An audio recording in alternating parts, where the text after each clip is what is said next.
Dr. Barry, licensed psychologist, and here we talk about psychology and true crime.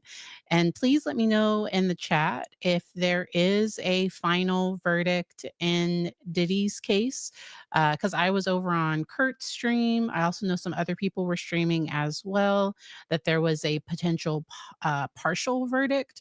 The jury is still struggling over the first charge of racketeering, and they were asked to continue to deliberate. And so I am keeping an eye on that. Welcome, Dr. Rinchler. Sorry if I said that wrong. Ham sandwich, kimchi. Welcome, welcome to your very first live. And I just want to start this by saying I will not be playing any of Lori's interview. I do think it is an interesting watch. You can watch it with Colby. I am going to link his video in the description a little bit later. And you can also watch the East Idaho News, Nate Eaton's interview.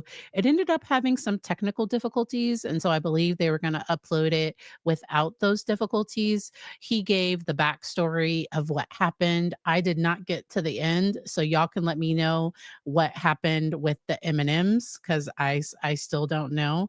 Perfect. I can just call you Kimchi. Perfect, perfect. So because and then peanut M&Ms are my favorite, and I am not gonna let Lori ruin that. Okay, so I am still gonna eat peanut M&Ms, and I'm not gonna think about her, not for a second. Okay, I initially wasn't planning on talking about the interview, and I watched it, and I have so many thoughts. And when those thoughts stay in my head, so that's why I want to get these thoughts out. I know you all have questions, and so we are going to talk about it. With Let's start with talking about the Brian Kohberger case. Okay, Kohberger case. Uh, my heart goes out to the victims. I know many of the families have come forward and they do not feel that justice is being served with his plea deal. I believe he is facing 4 life sentences. He is avoiding the death penalty. And there's not going to be this public trial where the world gets to see all the evidence. I wonder if any of the evidence will still be made public. I wonder just what will kind of come down the road. I think a lot has been leaked, like a lot of some of the potential testimony. I think a lot of things have come forward. I think the state had a pretty strong case against him. And leading up to the court date, his lawyer really fought hard for them to try to get the death penalty off the table, and they weren't able to. And because of that, and I don't know if that, but I think the state had a strong case.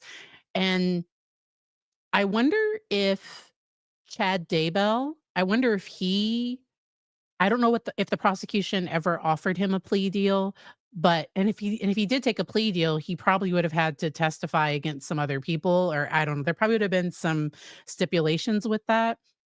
I wonder if Sarah Boone, uh, how she feels about rejecting, 'cause she could have 15 years. Sarah has life without the possibility of parole because she did not take the plea deal.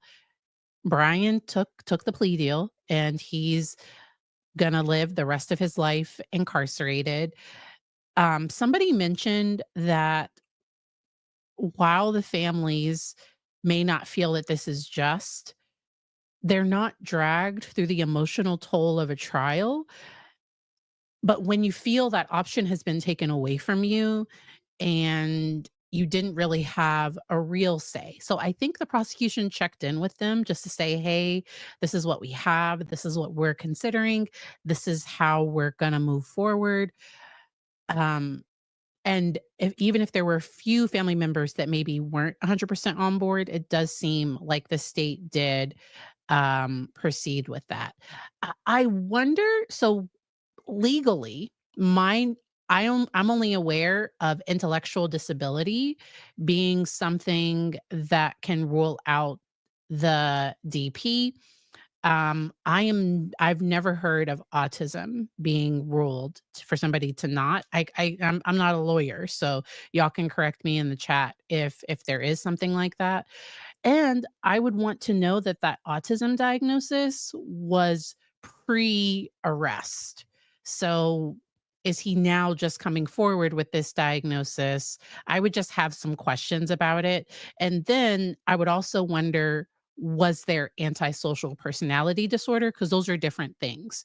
So there are some of I think behaviors like this, I hate when diagnoses that tend to not be violent get, where now this violent diagnosis is kind of put alongside it. It sounds like he was maybe upset that, and this is all still alleged, like I think it's tomorrow that he actually pleads, that he actually changes his plea from not guilty to guilty. I think that happens tomorrow. But this is just really, really rough. To my knowledge, an autism spectrum diagnosis is not something that will make that go away. A friend of mine did a phenomenal video that went over the history of autism diagnoses and how it's Leslie Seide. Let me see if I can find her video on this because it's super informative. Seide, she's over on TikTok, autism history. Okay. So I am going to share this video because it's super informative and y'all know we like to nerd out here on this channel, especially when it comes to psychology. And so this is Leslie Seide. I'm not logged into my account. Of course, I follow her, but I'm just not logged into my account. So that's why it looks this way. So let's go ahead and watch this video. Oh, let me unmute. All right, there we go. That My field of explaining to the public why the change in how we diagnose autism could possibly account for this huge increase in the frequency. I'm going to try to do that now. We're going to start in 1993. And at that time, there were three categories: autism itself, pervasive developmental disorder, and atypical autism. This was the only category counted in terms of like rates of autism. This was a category for kids who presented mostly with like developmental delays, and the onset for this had to be after 30 months. So these were the kids that had more regressive patterns. And atypical autism was a gap category for people that didn't fit either one. In 1994, a year later, we totally changed our understanding of autism, and now we understood it as more of a spectrum. Autistic disorder became what I think most people still think of when they think of autism.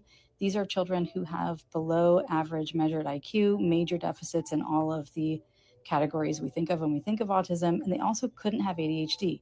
If they had ADHD, they were automatically not counted. If they had above average IQ, they could automatically not be here. Then PDD-NOS, which looks like this, but it's not, it's a different thing, became a gap category for kids who could not fit into any of the other criteria. Then there is the diagnosis Asperger's. And to get diagnosed with Asperger's, you had to have average to above average IQ, no communication deficits, and again, no ADHD. You can see how many kids this is leaving out. Then there was also Rett syndrome and childhood disintegrative disorder, which have a little bit more medical presentations. This was the only category counted. Look at autism. how many people this is leaving out of the statistics. Then in 2013, after a ton of research that happened between here and here, don't believe what people tell you, lots of research, what we saw is that actually all of these people Isn't the same. have the same diagnosis. And the spectrum changed from being something that goes like this to being something that looks more like this, where all of the support needs for people are a different profile depending on their patterns of symptoms. So in 1993, only these guys were counted. In 1994, only these guys were counted. But by 2013, all of these people were counted in those statistics. Yep. This is why. This is the answer. This is why, in addition to the fact that we've also gotten just better at Diagnosis. diagnosing people, this is why the statistics have gone up. All right. So I wanted to add that because we were talking about autism and Brian Kohlberger. I would guess that I like to add an L in there, and there isn't Kohlberger, but I wanna add L in there, and there isn't one. But with him, if he did meet criteria for autism, in the past, he might have met criteria for what we used to call Asperger's disorder, and that's where the traditional autism that had the lower intellectual functioning, he would likely would have fit under there. And so, I just wanted to throw that in as we are talking. And as people are joining, welcome. We are going to dive into talking about Lori's interview with Nate Eaton. I will start by saying I think he did a good job attempting to maintain as much control and professionalism as you can with a difficult person. So Lori likely has personality disorders, and then also just she does crimes and is just a liar. Like, she just lies a lot, and she does not accept facts. That's where we people start to question, does she believe her lies? And let me bring up that comment from Nishay that my biggest question is whether you think Lori believes what she's saying despite all the evidence that proves otherwise. So, in my just personal opinion, I have not met Lori. I can't say for sure, but with Lori, I think she wants to portray a certain image. And I think being viewed as a good mother, as a good wife, she won't even admit that she had an affair with Chad and that they conspired to unalive and that they got, Tammy is no longer here. They won't even agree, like, she won't even agree to that. And in her mind, in her narrative, she's trying to make it sound like if something bad happened to Tylee, like that Tylee had had this bad life, that was extremely triggering to hear. I did watch that section of Colby's reaction to that. I was really interested in seeing on just like because that's his sister. And Colby, of course, does not want Lori even saying her name. Like that she does not have the right to even say Tylee and JJ's name. And she wanted to talk about autism, and that's where I was wondering, like, does Lori think she has autism? But I think she wanted to talk about autism and maybe JJ. I don't know, because before the interview started, Nate Eaton talked about just because I think Lori sent him what she wanted to talk about, and they did not talk about any of those things. Like this was just, it was it was a lot. I was doing a lot of breathing, and once because I watched it live, some of y'all might have seen me in the chat.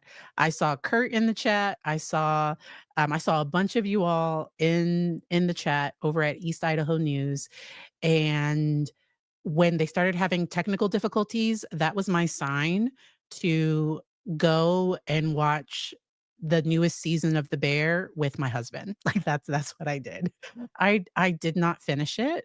I had enough, and I could guess, like, what might have happened. I think I missed maybe the last 5, 10 minutes, I don't know. Like, I missed only a small portion of how it ended. I just couldn't. I was so done. I was so over it. The disrespect Lori gives to everyone, saying that Tammy would go to the temple with her and Chad, and I think that's a lie. I don't think that's true. Colby confirmed her saying that Tylee spent all of her or, like, most of her birthdays in the hospital. That's not true. Yes, I am aware that JJ was on the autism spectrum, and, he had, and I don't think she got him nearly the supports that I don't know, like, I know at once Tylee had died, it does not seem like JJ was attending school regularly, like, it just seems like there were there were problems. And for her to call this God's mission. So she says that she believes that she is doing God's mission and God's plan. It reminds me of the cult leader. So somebody like a Warren Jeffs that was able to convince people that, he heard directly from God and God told him that he should marry, you know, children and all all of these things. Where it's like, no, no, sir, you cannot just come in and take my daughter. I don't know that he actually believed that he was called of God. Like Warren Jeffs, when he was caught, he was going to Vegas. I think they went to Disney. All the things he was telling his congregation not to do, he was doing all of those things. And Dominique, I'm kind of like, I don't think she's as broken as she wants us to believe. I think she's calculating. I do think some of her issues come from that history of trauma. Once again, that does not excuse anything. She is responsible for healing that. She did drop that I guess she's done some trauma therapy, but I think she wants to focus on the trauma she's experienced, maybe like court and I don't like just the trauma, the family tragedy that she caused. Like that's what she wants to do, and that's why I'm not a prison psychologist. I'm not. I'm really, really not a prison psychologist. I couldn't be Lori's therapist.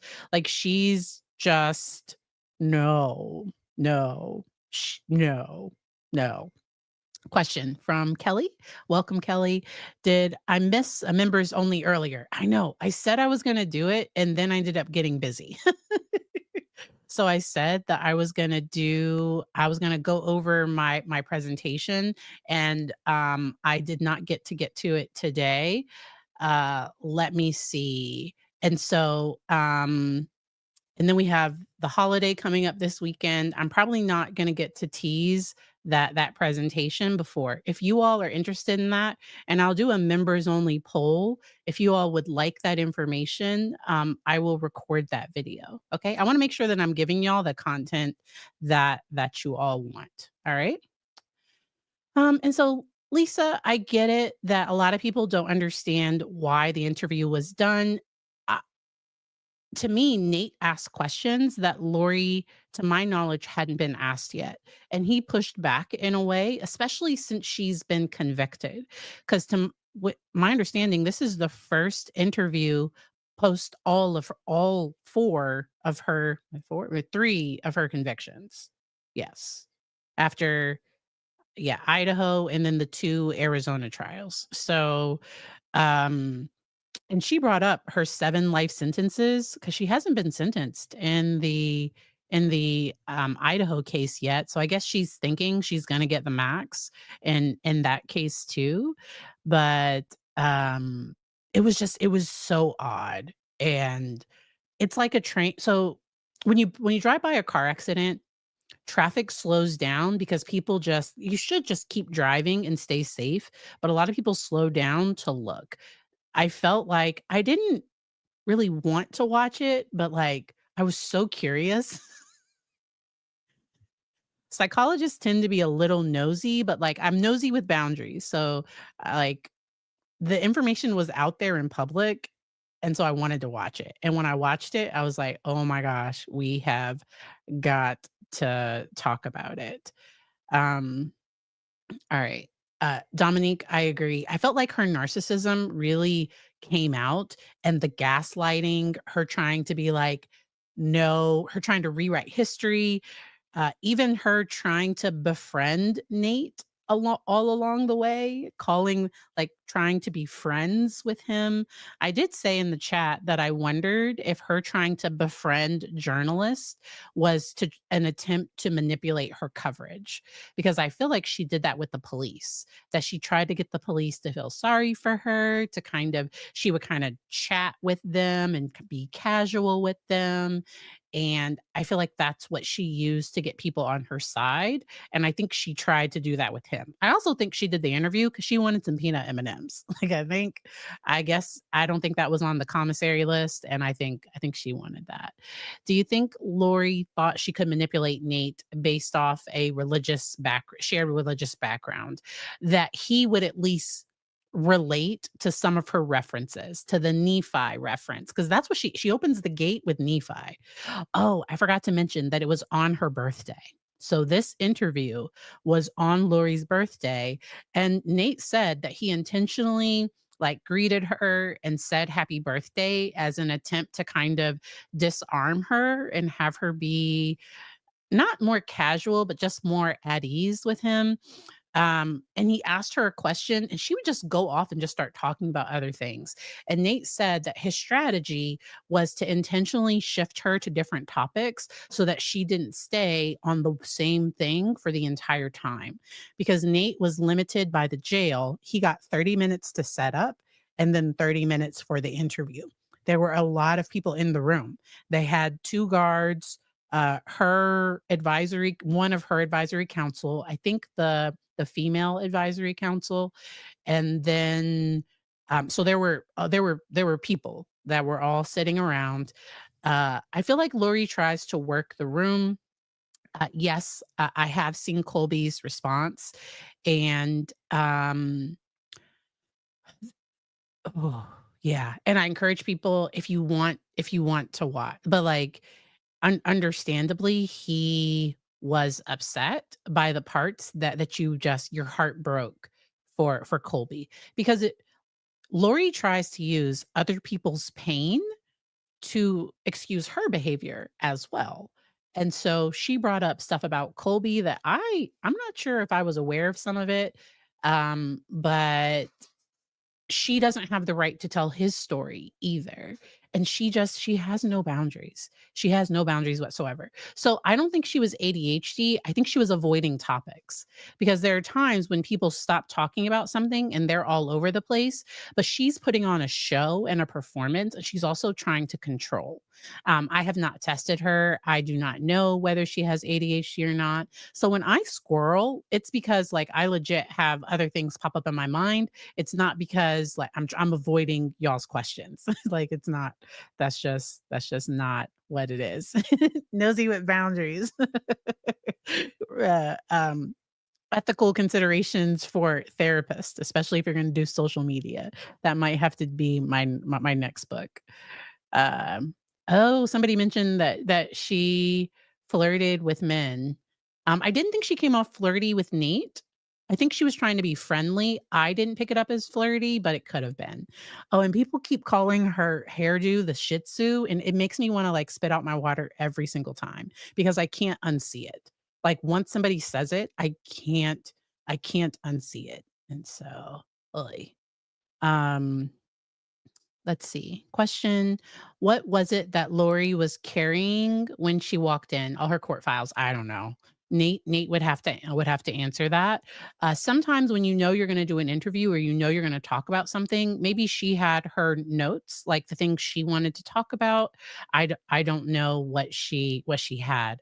The whole because she's 52 years old. She turned 52 years old, and she said the other inmates think she's 25, and I don't believe anybody looks at her and thinks 25.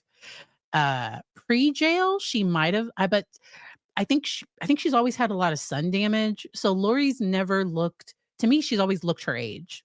I don't know. Like, she's never looked young for her age to me personally, but maybe that's just me. And I think sometimes she overdoes the makeup a little, and the way she does her makeup, in my opinion, and I'm no makeup expert, I think it makes her look a little bit older. Oh, yeah, and, so Nate is gonna be on Colby's channel tonight. That's awesome. I saw that Nate Eaton was on the Lawyer You Know's channel. I did not watch that. I just can't. I just can't. Somebody said that Nate's wife was there. If I was the wife, I don't know that I would wanna meet Lori in person. Unless, nope. I wouldn't have wanted to be there, just me personally. She gets a little murderous, and so, like, I don't know that I would want to, I don't know. That's just weird. If you're enjoying this content, please, hit that like button. It just helps the whole algorithm, helps the video be seen. Her so somebody mentioned that she seemed manic, but that could also be the histrionic show. So I would want to see how she talks and engages when there isn't a camera there or when she isn't trying to convince someone of something. Because when the camera's on and when she's trying to get her point across, she's pretty strong about it, but it could be in a more histrionic way versus a um bipolar, a manic type thing. I have not assessed her. To my knowledge, she hasn't been diagnosed with bipolar disorder because there would be changes in mood that happened no matter what's going on. To me, her emotional ups and downs are often like when she's avoiding topics, when she doesn't feel like she's being heard, when she's trying to convince someone of something, it seems triggered to me. That's just my thing. And she's able to control it when she needs to. I agree. I think she was avoiding questions. I agree. Oh, wow. So I missed that part. Nate said that she was flirting and his wife was in the room. The shit's I just can't get over people calling her hairstyle the Shih Tzu. But like they're I feel the same way. She never looked young to me. She never looked young to me. So, and I think I don't know that that's true. Her saying other inmates because he said her real age. I wonder if she was embarrassed because she was like, "Oh, how did you know?" Like she seemed caught off guard that he knew her real age, and he was like, "I do my research. Like, it's your birthday. You're 52 years old." And I don't know that she wanted the world to know that. I don't think. To me, she comes off at least like 55, 60, at least maybe 60. The eyebrows are so harsh. I don't like a harsh eyebrow. Um, I don't know. Okay. Put a QQ if y'all have questions, because that just helps me find it. Okay. And I am going to, there we go. Do I plan on doing a reaction video to the Diddy video? What which video? So Lisa, let me know what the Diddy, which one is the Diddy video? And if he's doing a crime, no. I don't know that I wanna see that. Ooh, I don't know. I am gonna cover his verdict whenever the final verdict is in. So y'all let me know if a verdict comes out. Well, okay, verdict, perfect, yes. So, because to my knowledge, the jury had a partial verdict. Uh Yes, and they are continuing to deliberate. They've made a decision on 4 out of the 5 charges. They can't agree on number 1. So they have a partial verdict on the trafficking, but they don't have a verdict on the racketeering charge. So that'll probably be Saturday, but yeah, I Ah, alright, and y'all know so y'all have seen my mom. My mom is 67, and she looks good. Some people would think my mom was, like, 45 or 40, I don't know. People sometimes think we're sisters when we're together. But that's what happens when you, like, aren't I think Lori looked bad even before she was incarcerated. Ugh. Be kind to people. Don't be mean. Oh, alright. Let me go on ahead and look up my notes on this. The whole Nephite thing, like, she started out talking about how because she believes that she is going to be exonerated and she's going to get out of jail before she dies. Like, that's what she thinks. She called herself testifying to that, like, that's what she's attempting to call into existence. We rebuke to whatever big thing, like, we're like, "No." She's exactly where she needs to be, in my personal opinion, because, Nate called her a serial killer? I don't think I don't think anyone and I think I had mentioned it too.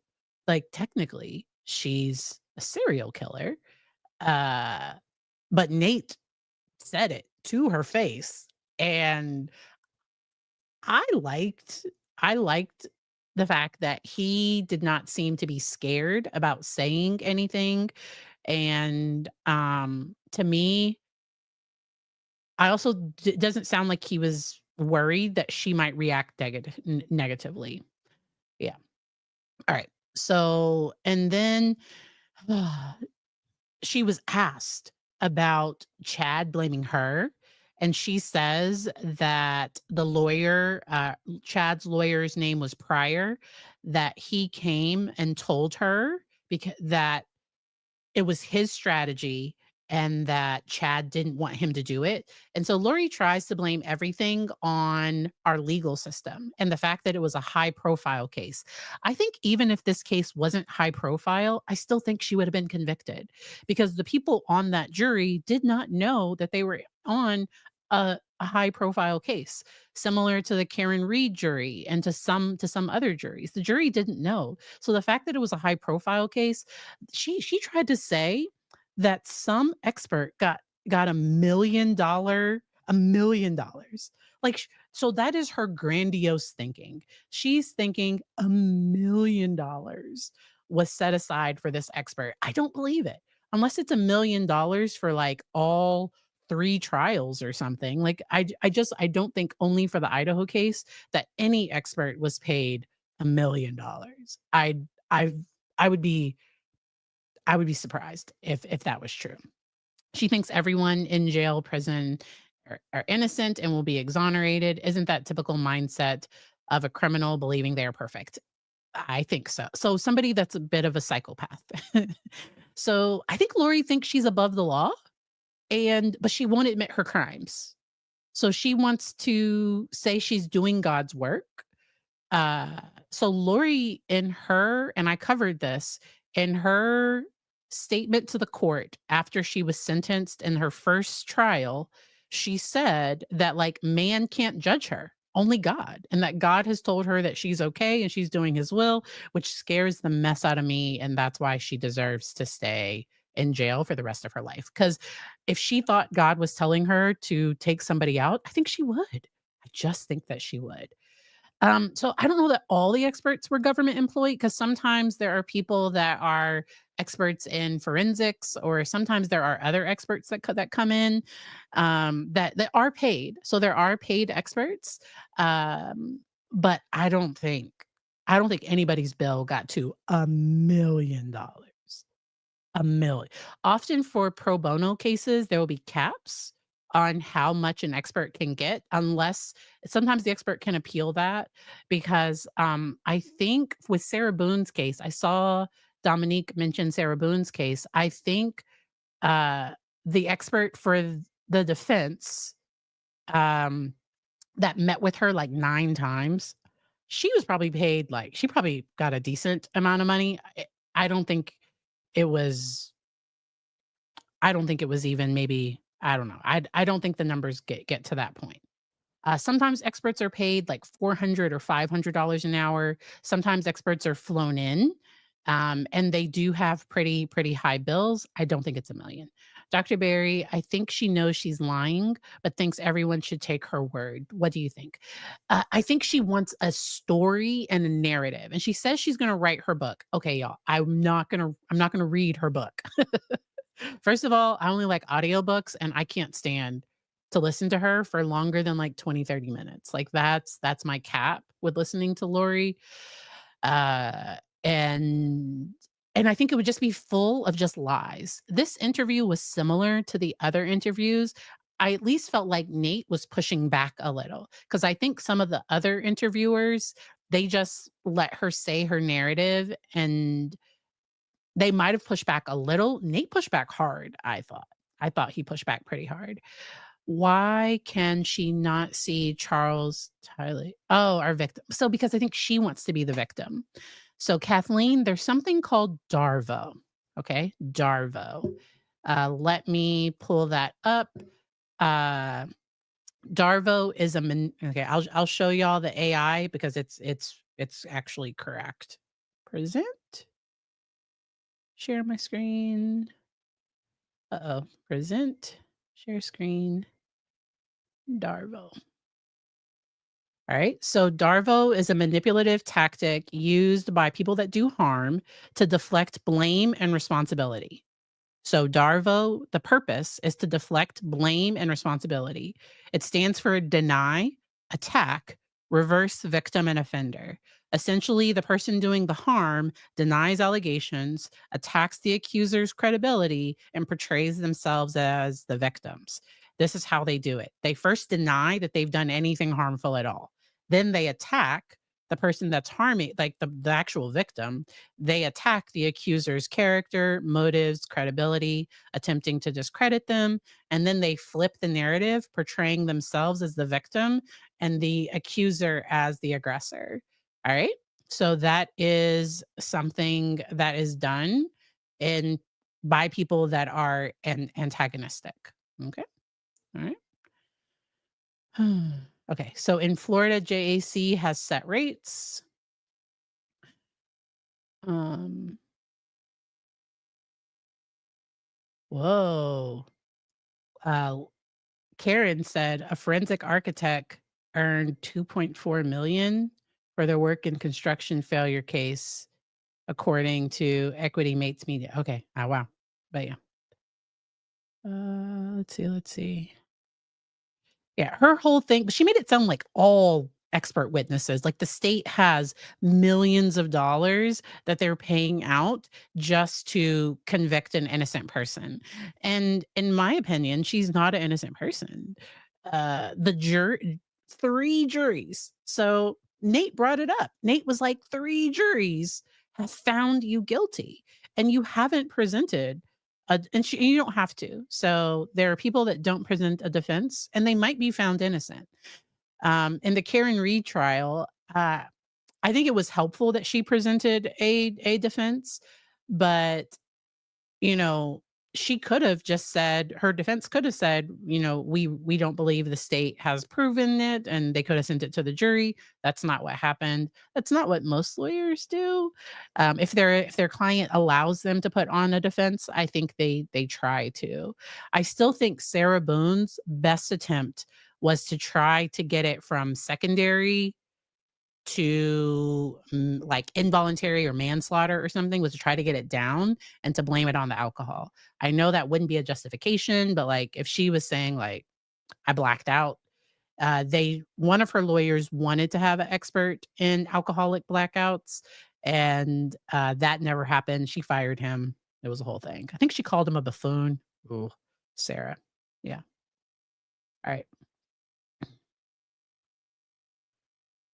All right. Yes, and so we brought up, Darvo with Sarah Boone. That's what she attempted to do to, George all the time, or that's what she did. And that's where somebody that's harmful, like, they slap you and they blame you for them slapping you, and it's like, "Wait a minute. No, like, you harmed me." And so, will she be stopped from profiting from her book? That's where the victims could maybe sue her estate. If there is a Son of Sam law in Idaho or Arizona, because I know there is one in Florida, because I believe there was a criminal there convicted on death row, Wade Wilson. They were concerned about him trying to sell like T-shirts and him trying to sell all these things. Because sometimes the criminal puts it in someone else's name that to gather all the money and everything. So that's not coming into their account, but it's still like their image and their story and everything. And so, yeah. Thank you for the $10. As a matter of fact, as a matter of, yeah, fact, good. Yeah. Thank you. Thank you. I agree. Sarah's worst decision was rejecting that plea. All right. Ay. Okay, good. So Idaho has a slayer law. Let me look that up. Idaho. This is why I like to go live, okay? So a slayer statute prevents someone who unlawfully unalives another from inheriting property or receiving benefits from the victim's estate, though. So that's profit from the victim. I wonder if they can inheritance, insurance policies, public policy. Yes. So the last part of it, a core principle behind Slayer statutes is that the person cannot profit from their own crime, particularly in taking another person's life. So hopefully she won't be able to write that book. I don't want it. All right. Um,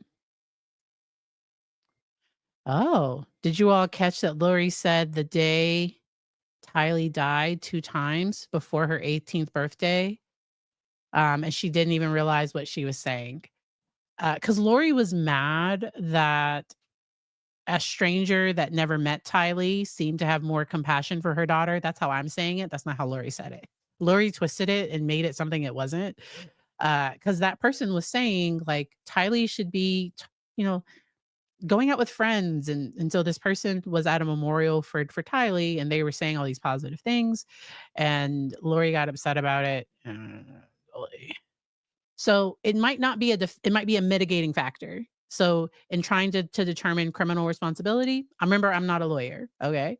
But what can you do to try to, like, explain the fact that she recorded that video, Sarah Boone? What can you do? Because I honestly, I don't think she remembered recording it.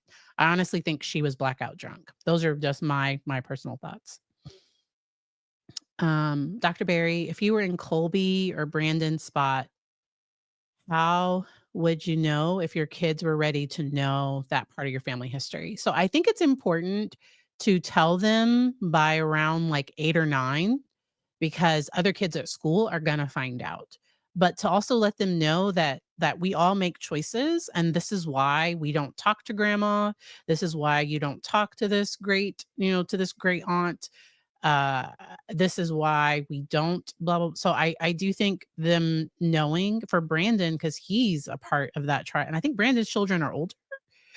Colby's children, I think, are all relatively young, but I do think it's important for because kids, especially now, like if it's a national trial, if everybody knows, I think it's important.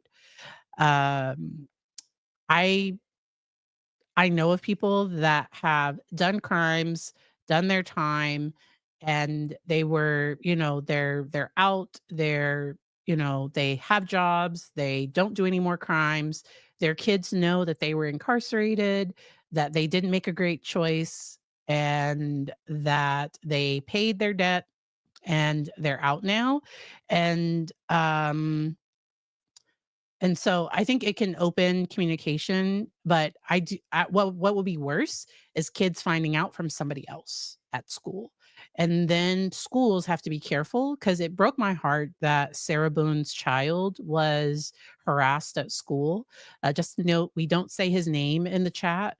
I would, and I don't know if the father will change the, I don't know, but, like, why should it's his last name. She should be Sarah Paulson, so I'll call her Sarah Paulson.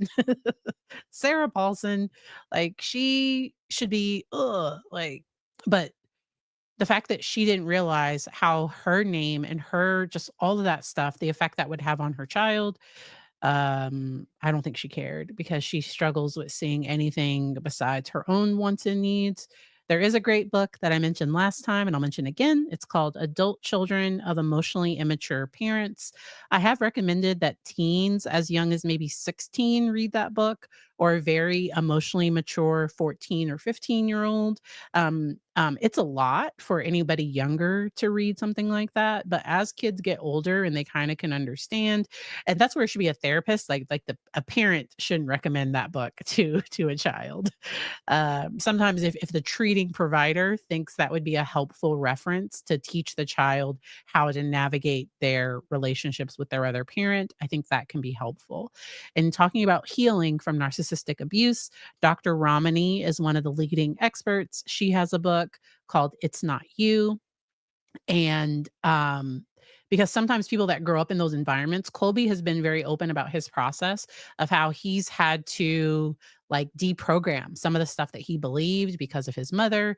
He's looked back at his life and looked back at things, and he sees things a little differently, seeing her a little like more in her true light versus maybe a more idealized image that he might have seen before all of this happened. All right. Dr. Barry, did you see the daycare owner? Yes, she was released from prison. Yes, that's a local case to me, because I think that happened in Maryland. I think it happened in DC, and she was from Maryland. And so, yes, I did see that she was released early from prison. Okay. So Tylee's date of birth is 9/24, and Lori said she died on 9/22, but JJ was seen on 9/23. And so, but you can't, with somebody like Lori, she doesn't care about facts. Like she would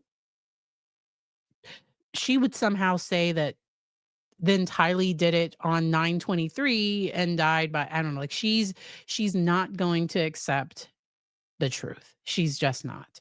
The hard part for Brandon is I don't want to know what his relationship is with his ex. I don't know, and I don't want to know anything about their custody agreement or anything like that, because the mother could possibly be indicted by the state if the state believes that she participated in the conspiracy to, yeah.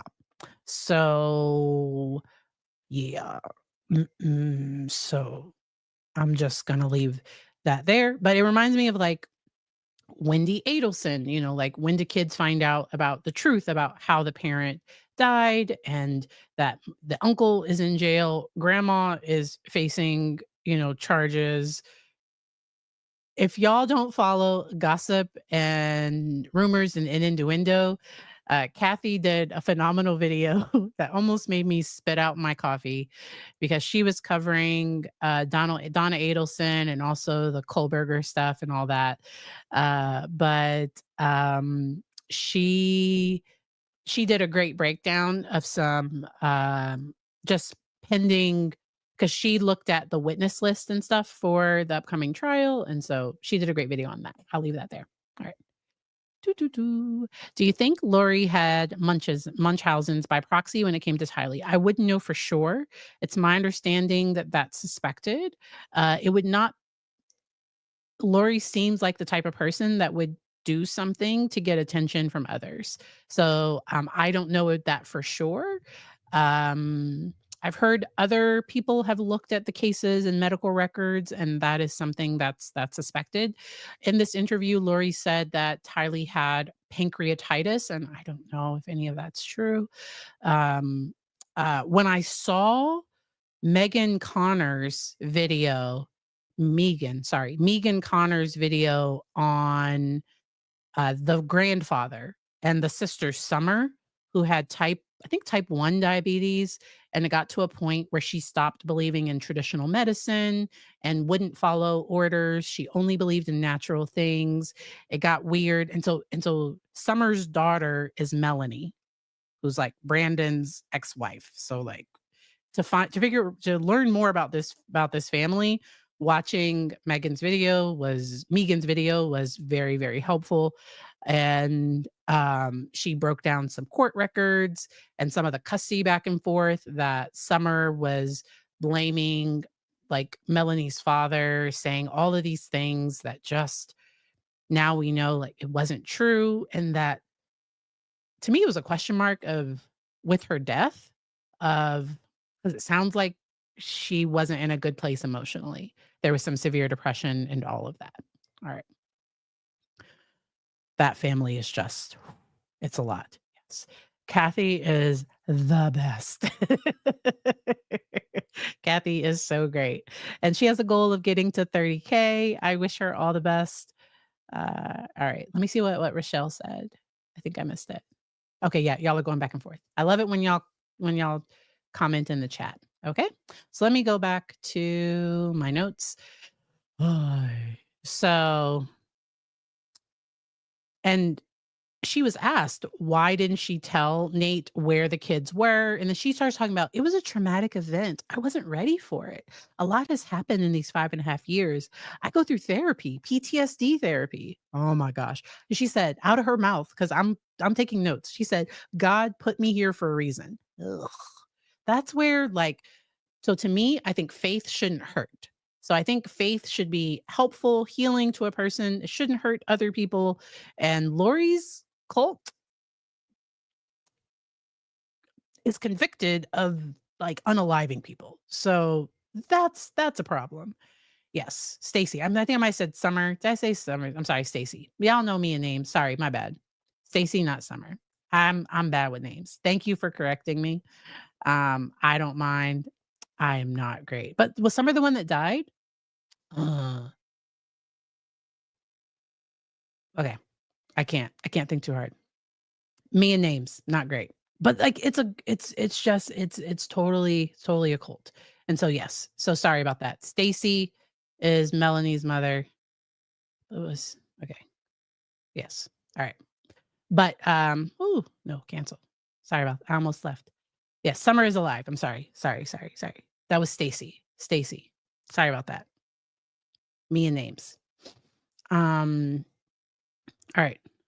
Does does who have a therapist have to ignore anything about does Lori's therapist have to ignore anything they know about her crimes and sessions? So, therapy notes are confidential, so as long as Lori didn't try to say that, and there's some big thunder happening outside, hopefully I don't lose you all.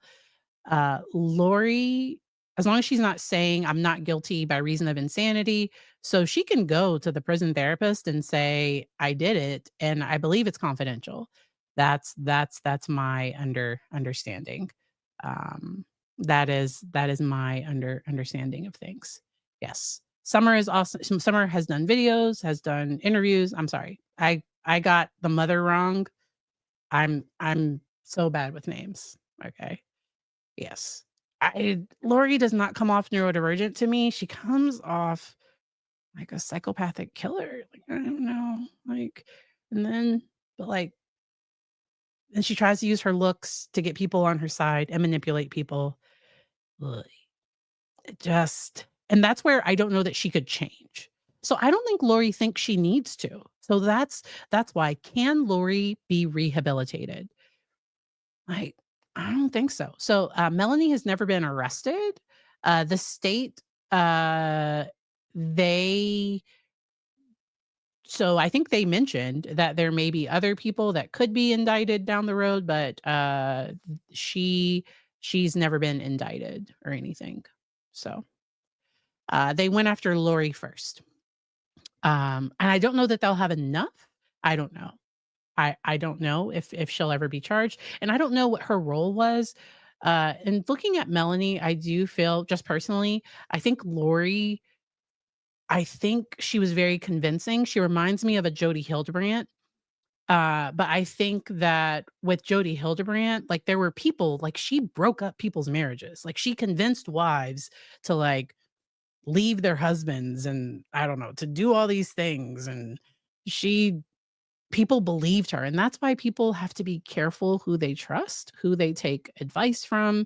As a therapist, I don't give advice. Anytime a client says, "You told me," I'm like, "Wait a minute, what did I tell you to do?" Because I might have given you a recommendation. I might have said like, "Hey, this seems to be harmful. Do you wanna look at other options?" But I never say like besides like the legal stuff and all of that, but yeah. I think I kinda said it under my breath, the whole psychopathic killer. Alright. Do you think she can have moments of realizing a bit of her lies and what she's done? I don't so what the thing about a narcissist, somebody that has narcissistic personality disorder or narcissistic traits, sometimes their lies protect their ego. Their belief system protects their ego. So I don't think Lori wants to be viewed as a serial killer. I don't think she wants to be viewed as a bad mom. I don't think she wants to be viewed as a bad wife, as an adulterer, as somebody that has sinned against God. Like I don't think she wants to be viewed as any of those things. Uh and her delusions or the way she perceives things in herself. So she boosts herself up. The fact that she said, it's recorded. She said, "People tell me I look 25." Where? I don't believe anybody said 25. Somebody might have said 40. Somebody being nice, but I don't think anybody said 25. 25? 'Cause I wonder if she's an older woman in her pod and if other people are younger, because I think she can be threatened by little things. 'Cause in Lori's interview, she talks about a woman, a therapist or somebody that came in to help the women to do, I don't know, some type of activity, and the women weren't really and she describes the woman as blonde and kinda pretty, uh, and so I feel like Lori can be threatened by other people, and I think that's a problem. Alright, alright. So, alrighty. Yeah. So somebody mentioned, I believe Lori only does interviews to find out what people are saying about her. Yeah. Yeah. Most individuals who are narcissists don't like to be looked upon negatively. Even and so I think she tries to change the narrative and I don't think it works.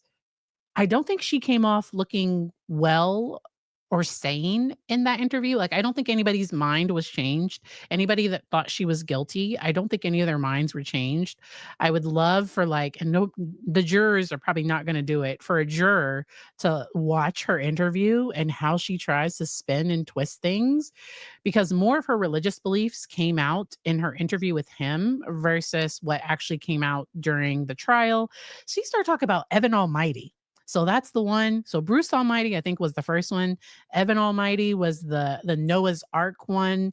She's asking Nate, "Are you on the boat?" Because in the story, when the media person gets on the boat, their mind changes, and her references, like, it's so much. It's so much to keep track of.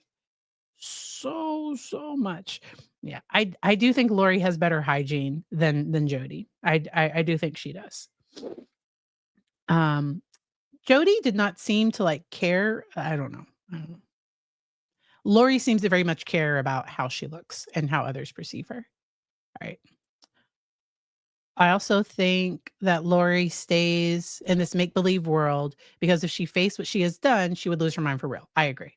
So if she ever really felt the pain of, like, "You did this," like, if she ever had a reality thing, so that's where with individuals with narcissism, sometimes their puffed up ego, it's a way to protect their very weak ego, and I think she wants people to think she's innocent despite having done crimes.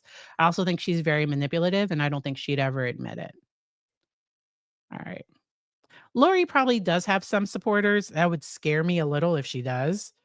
If she because like, ugh, she's a little culty. So, and there may be people that think that Chad changed her mind.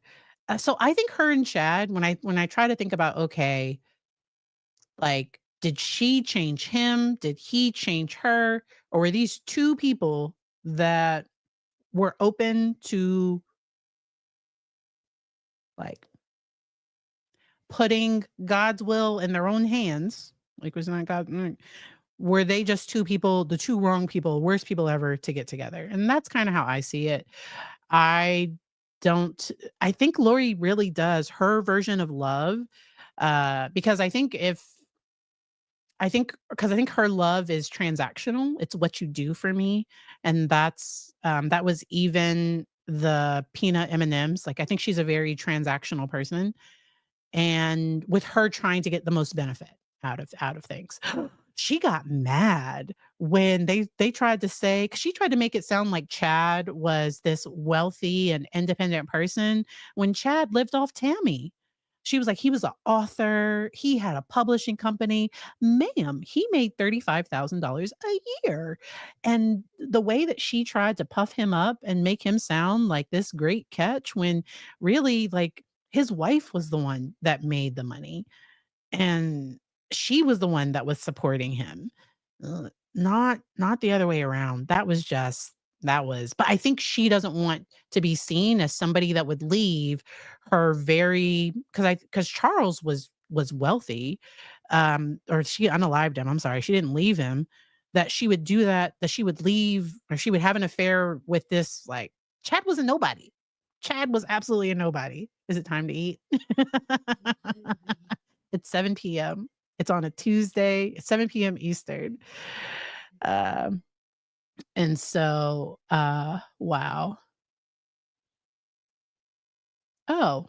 So somebody said Tammy earned very little as a part-time librarian. So they made their money work, but I thought she was the one that had the more consistent job.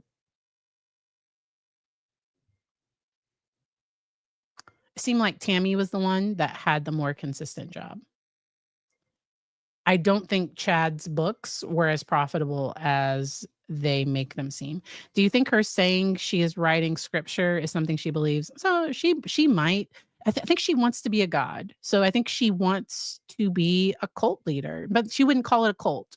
But I don't think, because her view of religion is nobody can tell her what to do. Like, so if the elders were saying that this isn't true, you are outside of our beliefs, I think she would say y'all aren't hearing things correctly, and she would leave. I think she thinks she hears directly from God and nobody else can tell her anything. I think that's what she genuinely, or that's what she tells us she believes when she does crimes. And so, all right.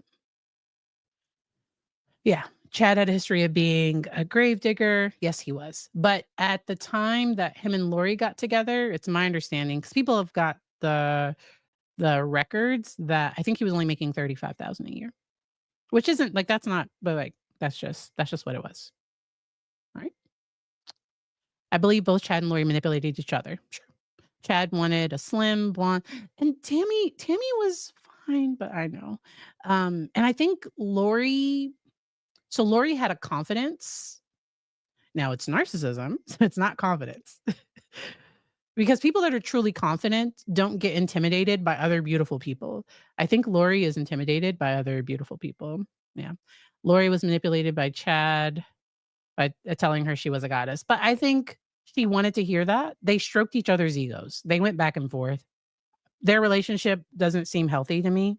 Doesn't seem healthy. But and Nate asked, did y'all, like, did you unalive Alex? Like, did Alex die of natural causes? Which is what we've all wondered, because he died at a time that was very convenient for Chad and Lori, right as the investigation, like, I think right as Tammy's body was being exhumed. And she denies it, of course. Sure. Uh Oy.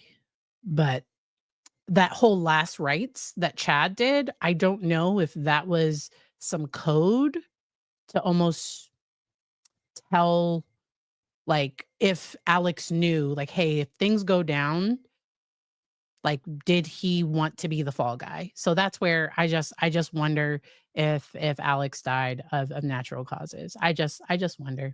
It's hard, right?